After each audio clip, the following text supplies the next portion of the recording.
Get out the insurance cards, get out the copays. The office is open, my friends. Brought to you by drroto.com. What is up, everybody? It's your boy, Mike Holland, a.k.a. the captain of the one and done CBB ship here. Back again twice within, 24 hours here.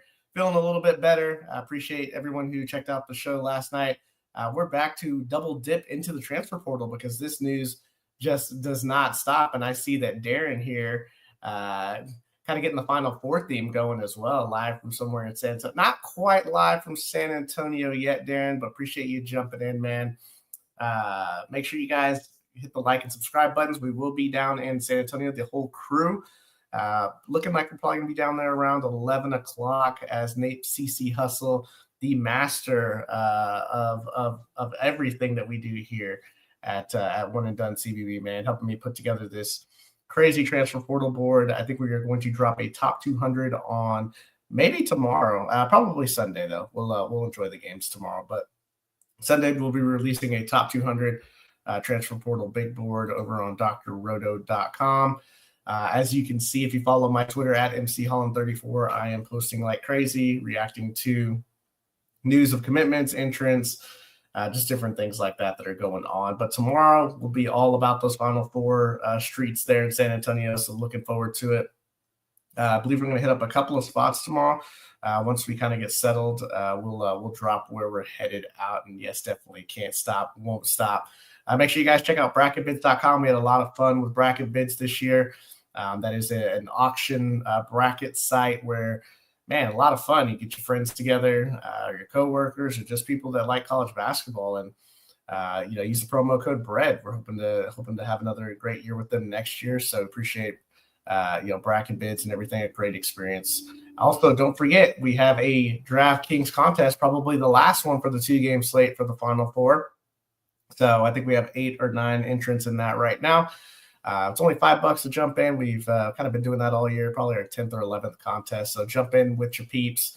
I appreciate all the new subscribers that came in overnight as we continue to cover the transfer portal. We absolutely appreciate that. So without further ado, hit those like and subscribe buttons. And why don't we dive into what's been going on since we last talked to you last night, as we're on pretty early tonight. So diving into this, we got to talk about Tar Heel Nation here, North Carolina making some moves and addressing a position that was a big weakness last year, that 5 spot. They announced today that they are signing Henry Vasar, the center formerly of Arizona, the 7-foot big man, averaged 9 points, 5 boards, and a block in just 20 minutes per game. And then a few days before that, Jonathan Powell, the sweet shooting guard from West Virginia, 6'6", 190, averaged 8 points and shot 35% from 3. So obviously the big news was coming from today, and Vasar was going to be a prize for anybody. Super versatile athlete. Kind of the first thing that pops off is that he can shoot threes at his size at 7 foot. We talked about it yesterday. Like, he's got to stop fouling. Like, if he can stop fouling, get up to 28 to 30 minutes, he's an all-conference type player. I mentioned this a second ago. We know how bad that 5 spot was last year until Ben-Allen Lubin really came on towards the end of the season for UNC. So tremendous upside here for Vasar in this spot. We know that Coach Davis has done really well with Armando Bacot at that position. So the talent upgrade, I think, is going to lead to a lot of happy Tar Heel fans. And then, the one thing that kind of hurt UNC, at least the beginning of the year and kind of towards the end, they were running this like small 3-guard lineup with, Cadeau, Davis, and Trimble. They tried to, mesh in those freshmen to really give them some size, and that started to work out. But really just the construction of the roster wasn't great. And I think that's where Jonathan Powell is going to make a huge addition. Like, he's not a high usage wing, so he's not a guy that you really have to run a lot of plays for. Just a really, really good catch and shoot guy. He's not going to be a facilitator. You really want him for his shooting. I think he's going to really help them out. So they really addressed 2 important spots for them, were production from the 5 and then some catch and shoot ability here with Jonathan Powell. So overall, I like what the Tar Heels are doing right now. The ACC is loading up. There's some teams that are having some pretty good off seasons so far. We'll talk about another one here in just a second. We'll dive into the comments here. As you see, we dropped the old link there to join our DFS streets here. So make sure you dive into that. That'll be a lot of fun here. Darren talking about Washington. Actually, Jalen Washington just transferred. Joe Tipton just dropped that he announced like 10 minutes ago that he's committed to Vanderbilt. So Jalen Washington out the door there. We'll see what Ian Jackson decides to do. But overall, these are the two players that you desperately could have used last year. So I really like where this North Carolina roster is starting to go right now. So that'll wrap up the Tar Heel news here. If you have any comments later on after the show, please drop those in there. We appreciate that. Give us your thoughts on the two pickups. I know we have a lot of Tar Heel fans out there. Some of our regulars, Cam, Forklift Jeremy out there. I've seen that they've been on Twitter pretty excited about these additions. So. That's a great start for them. They've still got some moves to make, for the rest of the offseason. We'll continue to track those as we go along. We'll slide over to another team that wears blue, but not of the light blue variety, the darker blue here, and that is the Creighton Blue Jays. And we got some Hawkeyes who are now going to be Blue Jays. So Josh Dix announced that he was going to join Owen Freeman. And we know that Iowa could really score the basketball last year, top 30 in offensive efficiency. They could not defend a lick, but you like the profiles of Freeman and Dix as younger players coming into another year of college basketball, going into McDermott's system, which is pretty scary. McDermott, awesome with setting up inbound plays, just running a very, very smooth offense. And these guys will absolutely provide offense in bunches. So Dix being a 6'6" wing, he's known as a knockdown outside shooter, has some playmaking ability. He doesn't turn the ball over, which you love. He's not going to pressure the rim or get to the line, and you do worry about him defensively. Like Evan Mia has him as a minus 0.52 DBPR, which is like basically like an individual defensive rating. That's one of the better ones that you can use to kind of judge how a player is on the defensive end. It's not a perfect system, but it just kind of tells you that like Dix is not going to. He's got good size, but he's not known as a defensive guy. He's really a guy that's going to put the ball in the basket. So that's something that McDermott excels at is guys like this that are able to score. It puts them in great spots. And then Freeman, who was one of the first big commitments to happen, have him ranked as 24th on the transfer portal big board that we have right now. Just a big, strong 5-man. Like his comps on KenPom are actually pretty scary. KenPom does these comps by age. With production and rates, and he has some elite company. PJ Hall in 2022, pretty strong comp, and then Janai Broom from last year. I don't know that he's going to be those guys on the defensive end, even though he does have elite shot blocking rates. But just because you can block shots doesn't mean you're going to be great on the perimeter with switches and things like that. So he's going to be replacing one of the best defensive players in college basketball history with Ryan Kalkbrenner out the door. So we can't expect him. We've talked about it. We can't expect him on either end. He doesn't shoot threes like Kalkbrenner can. Kalkbrenner definitely a unicorn athlete to come through Creighton. So, as long as he can produce offensively and be effective at times defensively, he's going to be a strong pickup. And then the guy that I find really interesting that they picked up the other day was Nick Graves. Like Coach McDermott, he was quoted as saying that he was impressed with his ability to create for himself and teammates this year. Graves comes over from Charlotte, a really good program Lakai Patterson was there, transferred to Minnesota last year. Igor Milicic was there the year before, transferred over to Tennessee. So that's a program that's been churning out some pretty solid players here. Graves averaged 17 points, 4.5 rebounds, and nearly 3 assists. So he's going to have the task of replacing Ashworth, which, the thing that Ashworth excelled at was transition opportunities, making smart decisions, creating off the dribble, and, of course, hitting those tough three-pointers.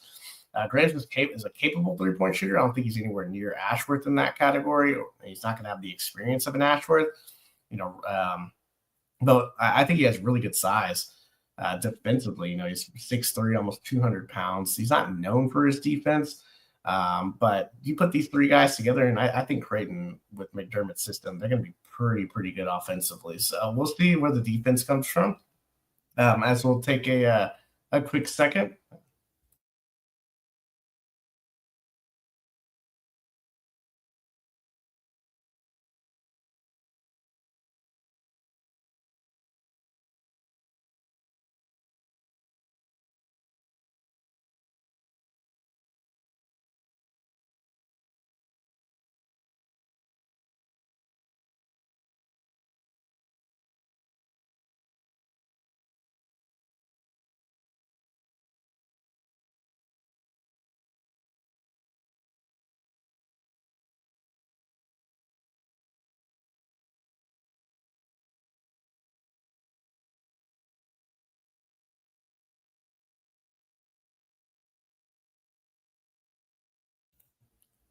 All right, guys, we're back. Sorry. Was feeling better, obviously, till started talking about defense and how I worry about Creighton on the defensive and still dealing with some allergies on some good steroids and some antibiotics, but obviously not much has changed within 24 hours as far as that feeling. So appreciate you guys taking the time here.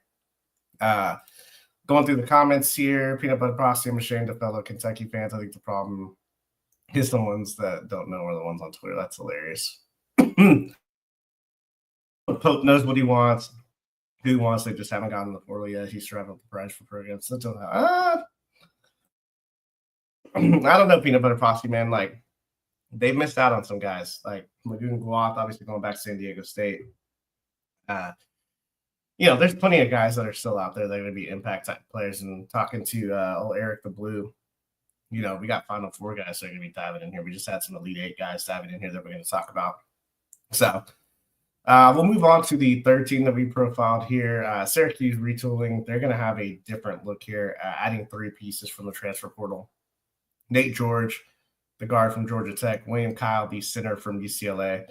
And then Nate King's the wing from Oregon State here. Big year 3 coming up for Coach Autry. I was surprised that Nate George kind of chose Syracuse. Excuse me, guys. I might just die on air here. This happened a couple of years ago. We did a bracket like 3 years ago, and I was struggling to get through it. But anyway, we're here. So, George, he's one of the top point guards in the country going into next year. Had to really grow up last year with all the injuries at Georgia Tech. You love the court vision. I mean, obviously, 35% assist rate, that plays anywhere. You'd like him to cut down on his turnovers to really become like truly elite at the position. So if he's not able to cut that down, you do worry about it. Like you look at his performances against what Kim Pom has is like tier A competition. He only shot 27% from 3, had a 26% turnover rate, and was not a factor defensively. So it's going to be a tough ACC. I think much improved. So you kind of worry about that. But a huge upgrade from what they had last. As Henry Basar's burner saying, I'm mad George went to Syracuse. No, we need a point guard. Absolutely. Appreciate you joining, Henry. Appreciate the comment, man. William Kyle. I love his game. He came over to UCLA last year from South Dakota State. Kind of fell into that ridiculous front court rotation that Cronin had that saw Mara transfer out as well. So, like when he's on the floor, he produces at a really high rate. In 19 conference games in the Big Ten, his offensive rating was nearly 135 with a 10% shot blocking rate on the other end. He's like the polar opposite of Eddie Lampkin from an athletic standpoint and will be a huge upgrade defensively. So Syracuse shot less than 33% as a team from 3, which is why Kings also coming to the squad is very, very valuable. So really Autry addressing the needs here of this team. This was the third. This was the worst 3-point percentage since 2018. One of the 3 worst in the last 15 years. So like Kings knocking down threes for this team is going to be huge. He hit him at a 44% clip. You pair him with one of the best passers in the country. The floor is going to be a lot more space than what it was last year. I love this kid. No offers at a D1. He plays with a chip on his shoulder. So I kind of like what Syracuse is doing here. Obviously, you got Kai and Anthony coming in. They got some other pieces. So they're going to be a real interesting team to follow as far as their roster construction comes along here. So make sure you guys hit those like and subscribe buttons. Make sure you follow everything that we're doing. Make sure that you show your boys some love in the comments, even if it's after the show. So give us just a second. We'll be back with some recent commitments.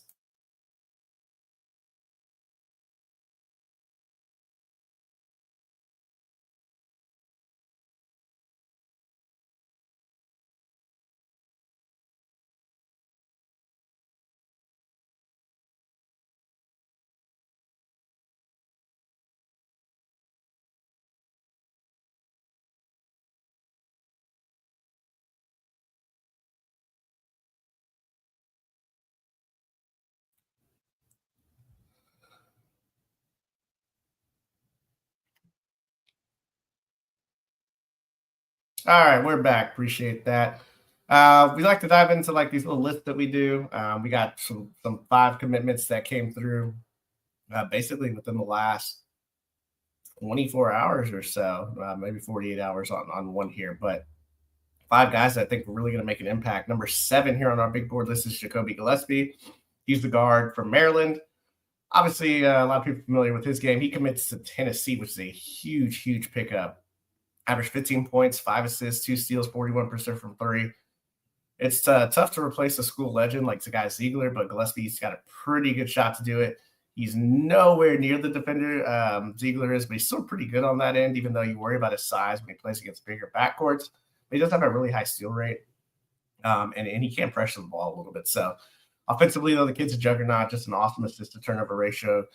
Can pressure the rim, can shoot threes. He's gonna be awesome. You worry about the Tennessee system sometimes. You like to kind of see him in that Maryland system playing with some pace, but overall, on a per possession basis, like there's not many point guards that you want outside of Gillespie here. So I think he's going to be a fine fit here for Tennessee at number 42 on the big board. Meets Tennessee State 6'1", 190 guard. That's Kwamari Peterson. He committed to Washington, played about 35 minutes a game, 19.5 points, 4.5 boards, 3.5 assists, shot 42%. He was the SoCon Player of the Year. Really effective scorer off the dribble. Yeah, we don't have a lot of data on how he transitions from this past year up to these. That's the big thing about these mid-major guys, right? I don't care if they're Player of the Year. Like, there's always going to be a question as to whether or not they're going to have a sweet transition over to these power conferences, or if it's just going to fall flat on its face. So when you look at his production, he didn't play any Tier A teams this past year. And he played 4 the season before that, and he was not great in 3 of those games. So he had a 75 offensive rating combined in those games. Really struggled against Butler, Appalachian State, and then that Sanford team that nearly beat Kansas in the NCAAs. This is, I think, a nice gamble, though, for Coach Sprinkle. You saw him up close in that other Tier 1 game where they played Utah State, and he dropped 24-4. So I think having seen that, Sprinkle knows that he has something to work with. I think he's willing to take a chance on somebody like this. So definitely don't mind the gamble here, but I'm high on him just with the experience factor and kind of looked like he put it all together. The SoCon was a pretty tough league. So give him a benefit of the doubt as we work through our transfer portal list here. At number 49 here, Ernest Udeh. What an interesting guy. Center, 6'11", 260, commits to Miami. When I saw this, we had just talked about Malik Renew and how he does all his work on the low block, and now you're going to jam Ernest Udeh. I mean, look, I like Udeh's game. Highly effective when he's in the paint, rebounds at a high rate. You love his defensive prowess. He has elite stock upside, 6% block rate, 3% steal rate. That fit next to Renew, I like 2 guys that are just going to clog up the paint. But here's the thing with Miami. They just need talent. Like, you can kind of figure out, by substitutions or somebody coming off the bench, right? So they really need the talent influx first. So for Coach Lucas, like, he's going to have to figure out, I don't know that you play these 2 guys together and be highly effective unless you put like 3 guards that are, heavily perimeter oriented. And even so, it could get a little messy. So we'll see. We'll continue to track this Miami team, but still a very talented player. Jason Edwards comes through here at number 58. Vanderbilt guard, 6'1", 175. He committed to Providence, averaged 17 points per game, shot 35% from 3. Look, he's an elite scorer, 99th percentile in points per 40 minutes, which is kind of crazy. Like, he puts so much pressure on the defense. That's something that was sorely missing from Providence last year. They didn't really have a guy that said, like, hey, can you, get us a bucket? Because we don't have anything going on. And that's definitely what Jason Edwards can do. So I really, really like this pickup for Kim English here. At number 72, we have Taylor Bowen, the forward from Florida State, 6'10", 195, so slight of stature here, but he has some game to him. He committed to Alabama. And when I saw this, I was like, ooh, this is a really nice pickup, especially when you see who they just lost in the portal within the last 24 hours. We'll talk about that here in just a second. But this guy's just oozing with talent, long, athletic, has range, a big-time 3-and-D guy from the 4 position. How many 3-and-D guys at the 4, shoot 41% and have a 7% block rate? So I think he's going to be an awesome fit in NATO's system. Just going to get up and down. He's a tremendous athlete. He needs to continue to get stronger. But I think his ceiling is the NBA for sure. So we'll see what NATO's can get out of him here at Alabama. So We got some comments. We'll dive in here. Feeling a little bit better here. I'm guessing it's only Dallin Hall. That's hilarious. Let's see. Isn't Duke really tall? Should know their ACC teams. I'm mad George. But yeah, we talked about Henry Baystar's burner a second ago. Yeah, they need a point. Yeah, everybody's looking for that point guard, right? George is a pretty good one. I'm surprised he kind of went to Syracuse. But Syracuse racking up some talent. Yes, Duke is tall this year. That's that's a big thing for them. Yes, Jason Edwards, formerly of North Texas, absolutely. Darren with the man, North Texas produced a lot of good players over the last couple of years, man. So awesome job by that program. Obviously, we see McCaslin at Tech and everything going on with that program. It seems like they're turning out not only players but coaches at North Texas, so they got it going on for sure. Hey, we're aiming for 1,500 subs by the end of the season. I think we're at like 1,467 right now. Appreciate you guys hanging through with me as I try to limp through this with the with the old cough fest there. But now what we do here is we during the season we do cover a lot of DFS, but we do a lot of just like reaction type shows, like Sunday reaction sets of the week. We'll be adding some stuff as we go to next year. Off season is full of transfer portal stuff. We do coaching interviews, so check those out if you haven't.